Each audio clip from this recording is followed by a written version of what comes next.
Welcome back. We go down to business news in the financial week. The COVID-19 pandemic has plunged many businesses into bankruptcy, but the Jamaica Promotions Corporation, JAMPRO, is reporting that there may be a light at the end of the tunnel. JAMPRO President Diane Edwards says the COVID-19 pandemic has also created new opportunities. Things and times are changing. Sectors which have underpinned the Jamaican economy for decades are undergoing strain due to COVID-19. JAMPRO President Diane Edwards says there might be prospects in non-traditional areas after the pandemic. We think that in the right type of manufacturing, investment can be lucrative. We think the world is going to change. People are going to become more vegetarian. They're going to become more health conscious. She says e-commerce will also take center stage as more people become accustomed to the new norm. How do I continue to get my groceries delivered at home? How do I continue to live with the habits of e-commerce that I have developed? So enabling e-commerce is going to be another huge opportunity.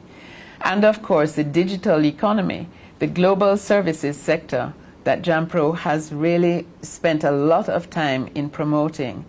The IT-enabled jobs and working from home is going to be our new reality. She says research and development will also emerge as an economic pillar of strength going forward.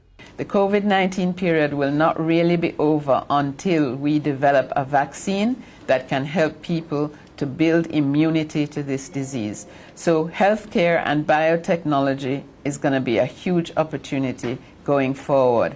And you will notice that in the Prime Minister of Finance's budget debate contribution, he spoke to an incentive for research and development. And we think that this is critical to Jamaica's ability to recover from this crisis going forward.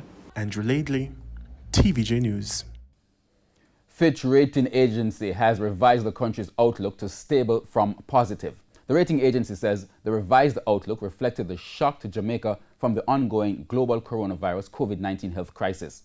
Fitch indicated that due to the pandemic, the country will experience a sharp contraction in its main sources of foreign currency revenues, namely tourism, remittances, and alumina exports. Fitch says this will also disrupt the gains made in keeping the government's debt to GDP on a downward trend. The economy is expected to contract by 4% this year, but will recover in 2021 with estimated growth of 2%. And that's it for the financial week. Please stay with us.